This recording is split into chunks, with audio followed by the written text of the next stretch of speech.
অবশেষে কিন্তু বাংলার যুবসাথী প্রকল্পের ফর্ম প্রকাশিত হয়েছে। এই ফর্মটি পূরণ করে আপনারা দুয়ারে সরকারে জমা দিলেই কিন্তু আপনারা যুবসাথী প্রকল্পের যে 1500 টাকা, সেই 1500 টাকা কিন্তু আপনারা পেতে পারেন। এখানে কিন্তু ছেলে মেয়ে সকলেই আবেদন করতে পারেন, শুধুমাত্র মাধ্যমিক পাস যোগ্যতা থাকতে হবে এবং 21 থেকে 40 বছরের মধ্যে বয়স হতে হবে। এই ফর্মটি কিন্তু খুব কেয়ারফুলিভাবে ফিল আপ করতে হবে, যদি কোথাও ভুল হয় কিন্তু ফর্মটি রিজেক্ট হয়ে যাবে। অবশ্যই ভিডিওটি প্রথম থেকে শেষ পর্যন্ত দেখুন নির্ভুল ফর্ম ফিল আপ করার জন্য। ফর্মটি আপনারা অন স্ক্রিনে দেখতে পাচ্ছেন। এই ফর্মটি আপনাকে পূরণ করতে হবে। পূরণ করার জন্য অবশ্যই একটি কালার পাসপোর্ট সাইজ ফটো কিন্তু আপনার প্রয়োজন। এছাড়া এখানে কিন্তু দেখুন, এখানে উল্লেখ করে দিয়েছে যে এখানে আপনাদের ক্যাপিটাল লেটারে কিন্তু ফর্মটি ফিল আপ করতে হবে। আপনারা অবশ্যই ক্যাপিটাল লেটারে ফর্ম ফিল আপ করবেন এবং যে সমস্ত বক্সে আপনার বক্সগুলো রয়েছে সেগুলো অবশ্যই টিক দিতে হবে। দেখুন এখানে লেখা রয়েছে যে প্রযোজ্য ক্ষেত্রে টিক চিহ্ন দিন, অবশ্যই আপনারা টিক চিহ্ন দেবেন। এবার আমরা নিচের দিকে চলে আসবো। নিচের দিকে আসলে এখানে দেখতে পাচ্ছেন দুয়ারে সরকার রেজিস্ট্রেশন নাম্বার। এই দুয়ারে সরকার রেজিস্ট্রেশন নাম্বারে আপনাদের কোনো কিছু করার দরকার নেই। আপনারা যখন দুয়ারে সরকারের ফর্মটি জমা দিতে যাবেন তখন কিন্তু একটি অফিসার থাকবে, সেখানে তিনি এই দুয়ারে সরকার রেজিস্ট্রেশন নাম্বারটি লিখে দেবেন। এরপর আধার নাম্বার কিন্তু আপনাকে লিখতে হবে। তারপরে চলে আসবেন, দেখুন লেখা রয়েছে উপভোক্তার নাম মাধ্যমিক সমমানের পরীক্ষা অনুযায়ী, অর্থাৎ মাধ্যমিকের অ্যাডমিট কার্ড বা সার্টিফিকেটে যে নাম রয়েছে হুবহু সেই নামটি কিন্তু এখানে লিখবেন। এবার দেখুন লেখা রয়েছে mobile number bank account link যুক্ত, অর্থাৎ ব্যাংকের অ্যাকাউন্টের সঙ্গে যে মোবাইল নাম্বারটি আপনার যুক্ত রয়েছে সেই মোবাইল নাম্বারটি এখানে লিখবেন। এরপর ইমেল আইডি আপনারা দিতেও পারেন, নাও দিতে পারেন, যদি থাকে তবে দেবেন, আর যদি না থাকে দেওয়ার দরকার নেই। এরপর দেখুন নিচে লেখা রয়েছে লিঙ্গ, অর্থাৎ জেন্ডার, এখানে পুরুষ, মহিলা এবং অন্যান্য। এখানে যে বক্সগুলো রয়েছে অবশ্যই আপনারা যেটি হবে সেটি টিক দেবেন। এরপর ডেট অফ বার্থ লিখবেন। ডেট অফ বার্থ লেখার পর বয়স হিসাব করবেন 1/4/2026 তারিখ অনুযায়ী আপনার বয়স কত হচ্ছে সেই বয়সটি এখানে লিখে দেবেন। এরপর পিতার নাম আপনারা লিখবেন, তারপরে লিখবেন মাতার নাম, এবং এখানে যদি কোনো বিবাহিত মহিলা হয়ে থাকে 21 বছর বয়স হয়ে থাকে তাহলে তার স্বামীর নাম এখানে লিখতে হবে। এরপর চলে আসি ক্যাটাগরি।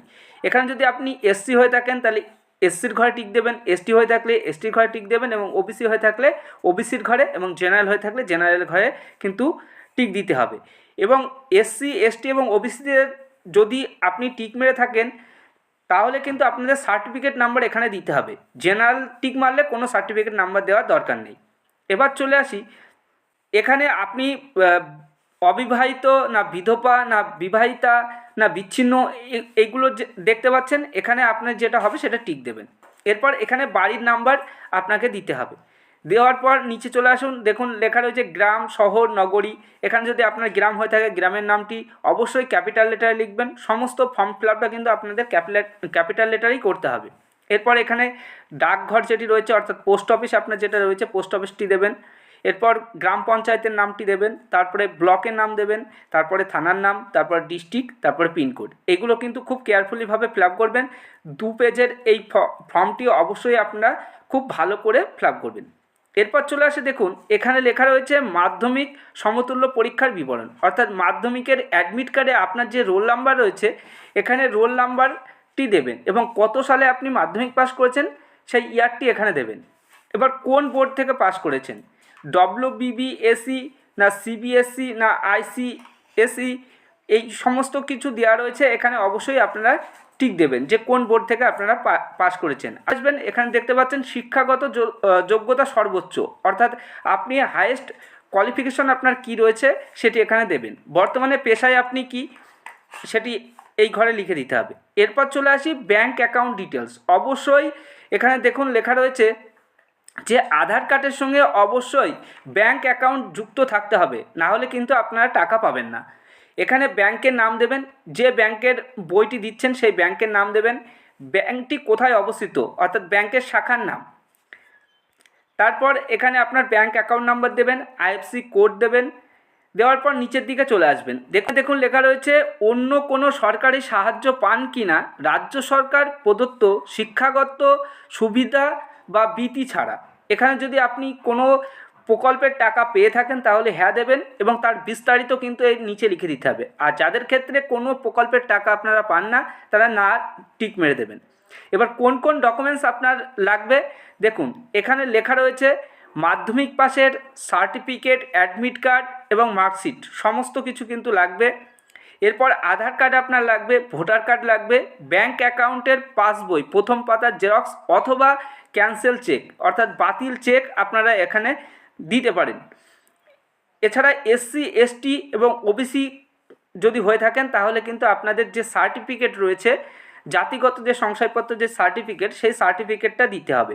অবশ্যই এগুলো জেরক্স করে সমস্ত জেরক্সের নিচে অবশ্যই সিগনেচার করে তারপরে এখানে একটি ডিক্লারেশন দেওয়া আছে, এই ডিক্লারেশনটি আপনি ভালো করে পড়ে নেবেন। এরপর এখানে আপনারা সিগনেচার করবেন, তার পাশে এখানে ডেটটি লিখে দেবেন যে ডেটে আপনি জমা দিচ্ছেন এই ফর্মটি। এবার নিচের দিকে চলে আসবেন, নিচের দিকে আসলে দুয়ারে সরকার রেজিস্ট্রেশন নাম্বার যেখানে আপনি জমা দিতে যাবেন সেই অফিসার এখানে কিন্তু রেজিস্ট্রেশন নাম্বারটি লিখে দেবে। এরপর এই নিচের দিকে আপনি আপনার নাম, আপনার বাবার নাম লিখে দেবেন এবং অ্যাপ্লিকেশন কত তারিখে করছেন সেই ডেটটি দেবেন। মোবাইল নাম্বার কি রয়েছে আপনার সেই মোবাইল নাম্বারটি দেবেন এবং এখানে আধার নাম্বারটি দেবেন। এরপর আপনি জমা দিতে গেলে এখানে আপনার সিল মেরে এই যে পোর্শনটা রয়েছে এই পোর্শনটা কিন্তু আপনাকে রিসিভ হিসেবে ছিঁড়ে আপনাকে দিয়ে দেবে। অবশ্যই রিসিপ্টটি আপনারা নিয়ে নেবেন, এই পোর্শনটা কিন্তু আপনাকে দিয়ে দেওয়া হবে। এই হলো ফর্ম ফিল আপ। এই ফর্মটি কিন্তু এই ভিডিও ডেসক্রিপশন বক্সে পিডিএফ দেওয়া থাকবে, সেখান থেকেও আপনারা খুব সহজে ডাউনলোড করে নিতে পারবেন।